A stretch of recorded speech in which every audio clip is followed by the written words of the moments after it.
뉴스와 교양의 결합 한판 클래스. 네, CBS 라디오 박정희 한판 승부 함께하고 계십니다. 2부 한판 클래스 시간인데요.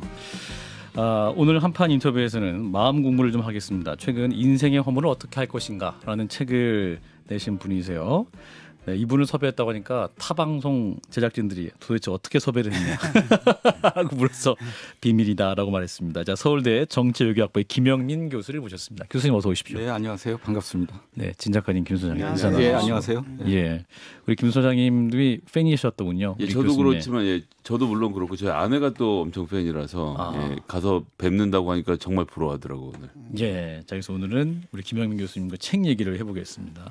자, 책 제목이 인생의 허물을 어떻게 할 것인가인데, 허무, 이게 뭐 허무하다 뭐 이런 얘기 너무 쉽게 하지 않습니까? 근데 근데 이걸 또 책의 주제를 잡기 굉장히 어려운 문제인데 어떻게 허무란 주제에 천착하게 되신 건지. 일테면 뭐 인생의 허물을 어떻게 할 것이, 허물을 어떻게 할 것이 이런 건 좀 그렇잖아요. 허물. 허무 이건 사실은 뭐 워낙 보편적인 주제라서 예. 언제든 책을 쓰고 싶은 주제 중에는 하나였어요. 근데 하필 이번에 내게 된 거는 그거는 적극적으로 그 출판사 대표께서 적극적으로 그분의 어떤 개인적인 뭐 문제하고 연결이 돼 있는지 적극적으로 원하셨어요. 이 타이밍에. 허무의 주제에서. 예. 그래서 근데 워낙 보편적인 주제라서 뭐 어느 시점에 써도 되는 책이다라고 생각을 하고 있었는데 또 그런 또 외적인 계기가 있다 보니까 이번에 어떻게 또 책을 내게 됐습니다. 그럼 허무라는 주제로 글을 쓰기로 하시고 글을 써 가신 건가요? 아니면 어떻게? 그렇죠. 그러니까 책 기획 자체는 꽤 오래전에 됐고요. 계속 이제 글을 써가면서 머릿속에 구상을 하고 거기 맞춰서 이제 어디 연재하는 곳에다 또 글을 쓰기도 하고 나중에 그걸 다시 또 재구성하기도 하고 예. 사실 구상 자체는 꽤 오래됐습니다. 제가 이 책을 요즘 보고 있는데 제 후배가 지나가다가 형님 요즘 힘드세요? 물어보더라고요. 제목을 보고는 뭔가 제가 굉장히 불안한 상태에서 이 책을 보고 있는 것 같은 기분이 들었던 모양이던데 저는 사실 굉장히 경쾌하게 읽었거든요. 책 자체는. 그 책에 그런 용도가 있습니다. 그러니까 제목도 크게 이렇게 잘 보이잖아요. 네. 직장 상사 앞에서 그거 읽고 있으면 무언의 시위의 효과도 있고 그렇죠. 여러 가지 효과가 있습니다. 그러니까 사표를 염두에 두고 있는 것이 아닌가 뭐 이런 것들 또 혹은 부서장에 들고 있으면 우리 부장이 힘들구나 이런 진짜로 메시지. 걱정을 하면서 물어보더라고요. 왜 그런 책을 읽냐고. 주변 사람들이 좀 긴장하는 효과가 있습니다. 예. 근데 이게 이제 허무가 사실은 나이 들었다고 허무한 것도 아니고 어린 나이도 허무할 수 있지 않습니까? 예, 그 허무 이 강도 또 계기가 다를 것 같은데 교수님은 어떻게 해보세요? 이게 무엇에 따라 달라지는가 통찰을 해본다면 허무의 계기. 저는 꽤 이게 보편적인 현상이라고 봐서 네네. 누가 허무하지 않다고 이렇게 주장하는 사람이 있으면 약간 불안한 마음에 이렇게 보게 되더라고요. 그 사람에 대해서. 그래서 정상인가? 그러니까 저대로 두면 뭐 저렇게 살 수 있으면 뭐 괜찮기 때문에 뭐 이렇게 뭐라 그러고 싶지는 않은데 이게 꽤 보편적인 인간 조건이기 때문에 이걸 너무 도외시하다 보면 오히려 어느 순간 이렇게 잠식당할 위험이 좀 있다고 보는 편이에요. 그래서 이게 피할 수 없는 인간 조건 같은 거라면 사실은 잘 응시하는 일이 필요하고 허무에 대해서. 그래서 제가 반대하는 입장이 있다면 이를테면 두 가지입니다. 하나는 인생은 전혀 허무하지 않다라는 입장. 너무 긍정왕. 뭐 허무하지 않다는 것도 사실 부정적일 수도 있는데 그럴 수 허무하지 않다는 입장과 혹은 뭐 허무하니까 막 살아야겠다. 이 두 입장 다 반대하고 그리고 사실 허무를 잘 응시함을 통해서 사실은 꽤 괜찮은 삶을 살 수 있다라는 게 제 입장에 가깝습니다. 진 작가님 어때서 허무에 대한 입장? 책을 좀 보니까 저도 사실 좀 다뤘던 주제가 좀 있더라고요. 제가 옛날에 그 구상회원권이라든지 이런 것들은 제가 1997년에 저도 이제 약간 그런 느낌이 들어가지고 그때는 뭐였냐면 약간 죽음의 공포 같은 거였거든요. 근데 한참 젊을 때잖아요. 근데 하필 내가 살던 기숙사 옆이 클리니쿰이었어요. 병원인데 갑자기 한밤중에 큰 울음소리가 들려요. 딱 보면 가족 중에 누가 하나가 죽은 거야 그때. 근데 그거를 이제 계속 일주일에 한 번씩 그걸 겪다 보니까 그냥 죽음이라는 생각을 하잖아요. 근데 어느 순간에 딱 생각해보니까 죽는다는 생각을 하니까 그럼 나는 여기서 지금 뭐 하고 있지? 그러니까 모든 것들이 사실 의미가 아예 없어지는 그 순간이 있더라고요. 그런 체험을 한번 했던 기억이 납니다. 그렇군요. 이제 교수님이 이제 말씀하시는 건 이제 허물을 잘 직시하고 잘 안고 살아가야 된다 이런 말씀과도 맥락이 있을 것 같은데 그러면 이 허물을 잘 다루는 거 욕망을 잘 다룬다 뭐 이런 주제와 연결될 것 같아요. 교수님에게는 어떤 해법을 또 말씀해 주실 수 있을까요? 아니 뭐 저는 이제 그 사람들 여러 사람들에 대한 어떤 해법 제시하는 거에 대해서 좀 부정적이고 그런 사람 무슨 자신감으로 그런 무슨 자신감으로 솔루션을 내는가 이해할 수 없어요. 이해할 수 없는데 그냥 제 개인적으로 보자면은 이게 본인이 과도한 욕심을 내는 걸 조절하는 데는 분명히 효과가 있는 것 같아요. 예컨대 뭐 지금 박재홍 아나운서가 잘 나가니까 이게 내가 100년 동안 금자탑을 쌓아보겠다 이런 생각 자칫할 수도 있거든요. 자칫. 네. 근데 이거 나 죽는구나 이런 생각을 하면 사실은 훨씬 더 현실적인 계획을 세울 수 있겠죠. 그래서 그 많은 경우 뭐 이렇게 굉장히 자기 주장을 진리인 양 강변하거나 아주 굉장한 확신에 차 있는 사람들 보면은 이제 그걸 말은 하지는 않지만 속으로 그래도 죽을 텐데 저렇게까지 할 필요 있을까? 그런 생각을 속으로 해보기도 하고 그리고 제 경우도 그렇죠. 제 경우도 어떤 생각이나 계획을 하거나 그럴 때 이걸 상기하는 게 좀 덜 미쳐 날뛰는 데 도움이 되지 않나 하는 게 제 생각. 시간. 자기 필멸자라는 걸 알면 그걸 좀 인지하게 되면 아무래도 좀 여러 가지로 자존심이 생기지 않을까 하는 게 제 메멘토 모리. 죽음을 기억하라. 메멘토 모리. 그래서 간밤에도 착실하게 늙어갔다. 이 문장이 굉장히 좀 좋았어요. 아니 저희 사실 박재용 아나운서 오랜만에 다시 보는데 상태가 꽤 좋습니다. 그래서 놀라운데. 안 너무한 것 같아요. 과도하게 안 너무한 거 아닙니까? 보통 사람은 굉장히 착실하게 노화를 겪고 있는데. 아니 염색했습니다, 교수님. 뭐 드시는 거라도 요즘 염색했습니다. 그래서 저는 그 인생의 덧없음을 표현한 말로 그 호모뷸라라는 그 책 구절, 인간은 거품이다. 전 그 말 굉장히 좀 인상 깊게 읽었어요. 거품 같은 인생 어떻게 이해하면 되는 겁니까? 인생은 왜 거품인가? 아니 여기도 이상한 말씀. 어떻게 거품이 아닐 수가 있는지 늘 묻게 되죠. 왜냐하면 어떤 것들은 다 우리가 시간 속에서 체험을 하기 때문에 결국은 그 시작과 끝이 있기 때문에 다 거품일 수밖에 없고 뭐 인간이 만든 문화라는 것도 결국은 다 한계가 있는 것들이죠. 근데 그 거품이라는 것도 그렇게 꼭 나쁜 거라고 보지는 않는 건 사실은 지금 말씀하시는 책의 어떤 이미지 확장판이라고 부르는 굉장히 큰 책을 추가로 한 권 냈어요. 인생의 허물을 보다. 거기 서문을 이제 새로 썼는데 거기 서문하고 그림을 한 300 몇십 장 정도 더 추가하고 그림 해설까지 다 달았는데요. 그러니까 인간의 문화라는 것도 결국은 그 이제 거품이 모여서 만든 큰 바다 같은 거라고. 저기 이제 인생의 거품이다 챕터에 사진이 나옵니다, 교수님. 저 아기가 지금 거품을. 저런 그림이 한 300 몇십 장 정도. 300 몇십 장. 굉장히 판형이 커요. 그래서 그거를 사실합니다, 여러분. 그래서 결국은 저런 이제 거품들이 모여서 만드는 문화 속에 사는 게 이제 인간의 조건이고 그런 거기 때문에. 거품이라는 것도 꼭 그렇게 뭐 나쁜 게 아니라. 거품 목욕 이런 거 좋잖아요. 저걸 이제 미술사에서 이제 바니타스 심볼이라고 그러거든요. 우리 신 작가님 미학적으로 바니타스가 헛되다는 뜻이거든요. 허무하다. 바니타스 옴니오 바니타스 그래가지고 그 대표적인 게 인생이잖아요. 톡 하면 펑 하고 터져가지고 그냥 사라져 버리잖아요. 그거랑 또 하나가 이제 모래시계거든요. 모래시계인데 계속 모래가 떨어지잖아요. 그래서 가끔가다 저도 강연할 때 여러분들 몸 자체가 모래시계입니다. 모래가 지금 떨어지고 있습니다. 이렇게 얘기를 하죠. 이 책에서도 그 100만 개의 피부 세포가 매일같이 떨어져 내려가면서 이제 먼지를 쌓고 있다는 구절도 되게 인상적이었던 것 같아요. 꽤 과학적인 근거가 있는 얘기입니다. 굳이 피부 학자의 말을 이제 인용해서 저는 이제 보면서는 그러니까 이제 전 서경식 교수님이 썼던 그 프리모 레비의 이야기하고 그다음에 서양 미술 순례기와 동시에 어떤 그러니까 그림을 통한 인생에 대한 이야기들을 되게 재밌게 읽었거든요. 근데 이제 서경식 교수가 상대적으로 더 우울한 허무라고 하면 교수님의 글은 훨씬 더 그러니까 허무에 대해서 말씀을 하고 계시면 좀 발랄한 느낌을 많이 받아서 근데 저는 그림을 볼 줄 아는 분들 보면 되게 부러운데 저는 또 300개의 그림이 들어간 판형이 있는지 몰랐는데 이 그림을 보고 이것으로 또 철학적 사유를 하고 이런 것들은 언제부터 이렇게 원래부터 좋아하셨던 건지 아니면 별도로 공부를 좀 하셨는지도 되게 궁금했어요. 일단 좋아한 지는 꽤 오래됐고요. 그림을 이제 제 분야를 세부 분야를 굳이 물으면은 이제 보통 사상사, 지성사, 영어로 인텔렉츄얼 히스토리라고 부르는 분야인데 네네. 이게 대상이 되는 게 꼭 텍스트만이 아니라 이미지를 포함 굉장히 넓은 그렇죠. 소스를 다룹니다. 그래서 이 그림을 보는 것 자체는 그냥 제 업하고도 꽤 관련이 있는 일이고 그리고 무엇보다도 굉장히 즐거운 일이에요. 그래서 그림을 보는 게.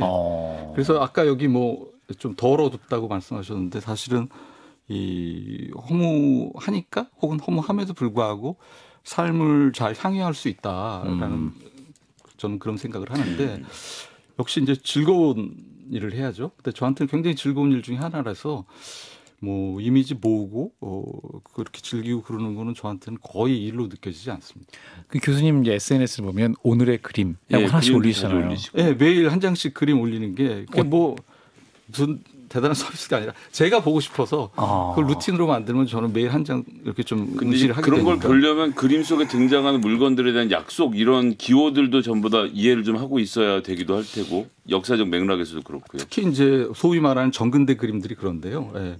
그것도 이제 약간 구력이 쌓이면 예, 같은 그런 상징들이 반복되고 변주되고 그러기 때문에 그렇게 이렇게 숙제로 느껴지지 않습니다. 네. 이제 아까 허무의 어떤 효용에 대해서 말씀하셨지 않습니까? 사실 저도 같은 느낀 게 옛날에 제가 이제 인터넷 워리어였을 때, 인터넷 전사였을 때. 더 이상 아니고. 아니 지금 아니세요? 지금 인터넷 안 하잖아요.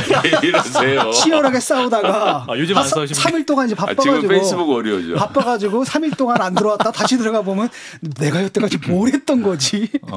진짜 한심해 보이기도 하고 하찮아 보이기도 하고.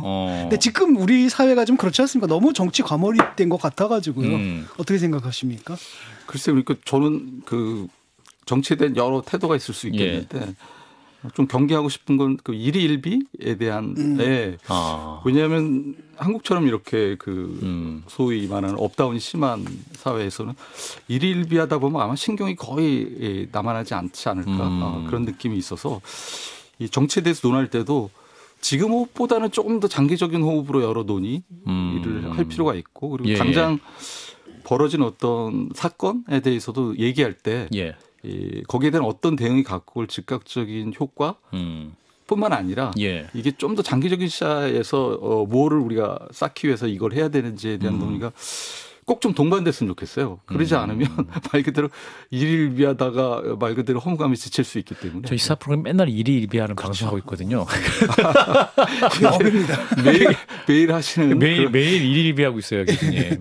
근데 이거 역시 저는 아마 즐거워서 하시지 않나 하는 생각이 있어요. 그러니까 왜냐하면 정치도 그렇지만 이게 보상이 계속 유예되는 거는 별로 좋지 않다고 생각하거든요. 보상이 유예되는 거? 그러니까 그 얘기 뭐냐면 하는 순간이 즐겁고 과정이 즐거워요. 그거는 그 순간 보상이 이루어지는 거잖아요. 그렇죠. 그게 아니라 너무 하기 싫고 괴로운 일을 갖다가 먼 미래에 엄청난 보상이 있을 것처럼 좋은 날이 올 거야. 그거는 사람들한테 결국에 가서는 거대한 허무감을 불러온다고 보는 입장인데 왜냐하면 그런 보상이 잘 주어지지가 않고 그리고 실패하고 그리고 어떤 보상도 그 효용이라는 게 오래가지 않습니다. 그러니까 예컨대 대학 입시 같은 것도 그렇잖아요. 학생들 거의 잡잖아요. 이게 뭐 너희 이거 대입 망치면 인생 끝난다는 그러니까요. 식으로. 그런 식으로 먼 미래에 이렇게 보상을 유예하다가 대입에 실패하면 굉장히 괴롭겠죠. 그럼 성공하냐고 행복하냐? 한 길어야 6개월 행복할걸요. 아마. 그렇죠. 바로 거기에 대한 이제 반대급부가 오고 자신이 고생했던 거에 대해서 적절한 보상이 이루어지지 않다고 생각하면은 엉뚱한 데서 보상을 찾게 되는 부작용이 생기니까 제가 볼 땐 그렇게 보상을 너무 지연시키는 식의 어떤 허한 약속이나 동원 이런 건 좀 경계할 필요가 있다고 생각합니다. 저는 또 보면서 인상 깊었던 대목은 시간에 대해서 정의하시는 부분 이제 필멸작 결국은 다 죽는 존재이지 않습니까? 저 같은 경우도 이제 대한민국 정부가 만 나이로 바꿔줘도 50이 되어버린 순간이 되니까 이젠 딱 반이니까 어느 순간 그런 생각이 들더라고요. 내가 이제 아무리 용서봐야 지금 산 것만큼 살기가 어렵겠구나라는 생각이 드니까 뭔가 좀 꺾어진 듯한 느낌? 그러면서 이 시간이 나에게 그러니까 지금까지 한 번도 해보지 못했던 경험 시간이 나에게 남아있질 않구나라는 느낌이 점점 더 다가오는 기분이 드는데 필멸자에 대한 이야기 또 사람마다 시간이 다르게 흐른다라는 말씀하셨는데 시간을 대하는 우리의 태도는 어떤 게 더 현명한 겁니까? 라고 물어보러 갔더니 현명한 건 알아서 할 문제라고 답변하는 것 같아서 질문을 하다 쓸데없는 김선혜 소장의 지금 미드레이지 크라이시스. 예, 중년의 위기가 예. 책을 진지하게 읽으신 것 같아요. 약간 성경처럼 읽은 것 같아요. 줄치면서. 아니, 예. 제 기본적인 입장은 각자 인생은 각자 알아서 각자 알아서 망치라는 입장인데 저도 그렇거든요. 이제 질문을 하려다 보니까 어떻게 보시는지 좀 궁금했어요. 근데 이 책에서 주 레퍼런스로 삼은 게 그 소동파라는 소식이라는 그 송나라 때 문인이죠. 우리가 중국집에 가면 동파육이라고 그 레시피를 만들었다고 이렇게 전해져 오는 그런 인물인데 그래서 동파육이군요. 그 적벽부에서 이제 이 주제를 다룹니다. 근데 그 여러 대답이 있지만 굉장히 중요한 대답 중에 하나가 그 뭐 중년의 위기가 됐든 아니면 허무감이 됐든 그거조차도 관점의 산물이라는 얘기를 해요. 그러니까 그게 절대적 진리가 아니라 허무조차도 일정 관점의 산물이기 때문에 굉장히 우리에게 중요한 거는 여러 가지 복수의 관점을 갖다가 바꿔가면서 운용할 수 있는 그 약간 융통성 있는 능력. 그게 사실은 정치에서도 마찬가지일 거예요. 굉장히 본인이 갖고 있는 특정 관점을 갖다가 절대화하는 것보다는 여러 관점을 갖다가 두루 살필 수 있는 능력이 정치에서도 중요할 텐데 심지어 이 허무에 관련해서도 저희가 신이 아니니까 신의 관점을 취하기가 어려우니까 허무감이라는 것도 철저하게 인간이 취하는 특정 관점의 산물이라는 거 저는 꽤 동의할 수 있는 견해 같습니다. 그렇군요.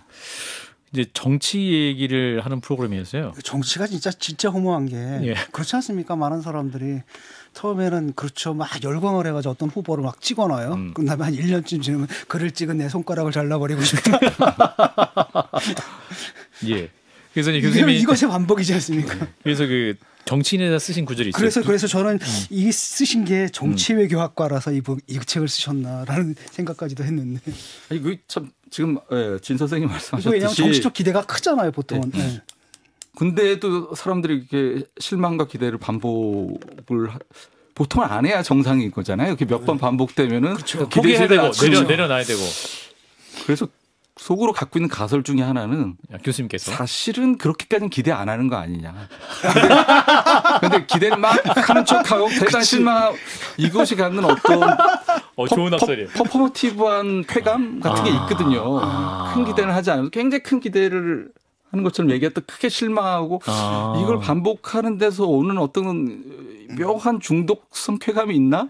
왜냐하면 진짜로 그렇게 허탈하고 괴로우면 기대 수위를 낮추는 게 꽤 자연스러운 반응이기 때문에. 그렇죠. 아니, 저 같은 경우는 그런 편이라서 사실은 그렇게까지 안 괴로운가 보다. 아니, 그냥 가설입니다. 그럴 수도 있어요. 그러면서 계속 또 기대 갖고 다시 또 반복되고 이런 모습 봤을 때 교수님이 또 이제 정치인에 대해서 이제 쓰신 걸 보면 누가 미숙한 정치인인가, 선한 의도를 과신한 나머지 근거 없는 자신감이 충만한 정치인이 아닐까. 요 굉장히 날카롭게 다가왔습니다. 그러니까 정치인들은 비판이신 거죠, 그러니까. 그러니까 모든 정치인이라기보다는 그러니까 의도가 결국은 정치의 시작과 끝이라고 보는 입장에 대해서는 선한 의도가 다가 아니다. 네, 그건 뭐 저뿐만이 아니라 꽤 예전부터 이렇게 얘기되어 온 얘기죠. 그렇기 때문에 뭐 인생 전체가 사실은 아이러니라고 생각하지만 그 아이러니가 더 극적으로 구현되는 곳이 정치의 장이기 때문에. 나는 선하니까 선한 의도를 가졌으니까 잘 될 거야. 이 생각 자체는 정치의 아이러니가 없다는 주장하고 거의 동의하기 때문에 그건 꽤 동의하기 어려운. 그래서 정치인의 중요 자질 중에 하나는 그 아이러니를 잘 마주하고 컨트롤하고 잘 채널링하는 게 중요한 자질이라고 저는 생각하는 편이죠. 우리 현실에 있습니까 그런 분들이? 이거를 이 한판 승부 진행자께서 여쭤보시면. 근데 이재명 대표는요 그런 사람이니까. 아니 거의 매일 정치인을 만나오시는 분들이. 윤석열 대통령은 혹시 그런 분이십니까? 선의는 답이 아닌데 선의도 없이 이제 살아갈 수 있는 상태가 답이다라는 말씀.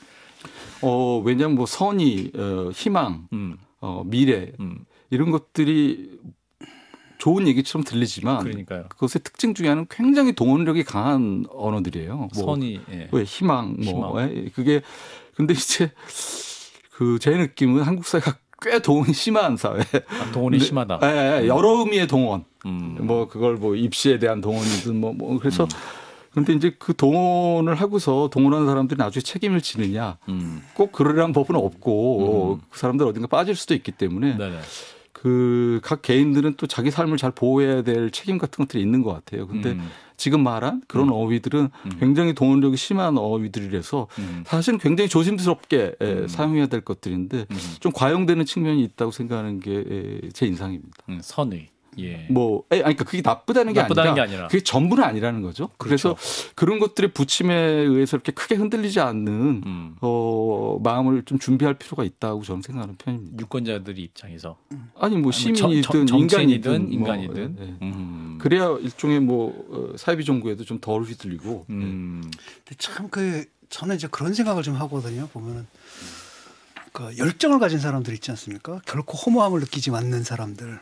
근데 그런 사람들은 그래도 뭐 뭔가를 해내잖아요. 일을 하고 정책 결과를 낳는데 항상 이제 올바른 말만 하고 이런 사람들은 이제 뭐랄까 그 말 자체는 옳은데 어떻게 보면은 사실은 해내는 건 없거든요. 그냥 말만 하고 있을 뿐이고. 그래서 어떻게 보면 이제 그가 허무함을 모르는 사람들에 의해서 오히려 정치가 만들어지는 게 아닌가 이런 생각도 좀 들고 때로는 그게 위험할 수도 있고 좀 복잡해요. 근데 그 허무함을 그분들도 잘 모를까 하는 거에 대해서는 약간 의구심이 있어요. 왜냐하면 그 이 책의 어떤 주장이랄까 그런 것 중에 하나 덕질에 대한 옹호가 있습니다. 덕질이 덕질.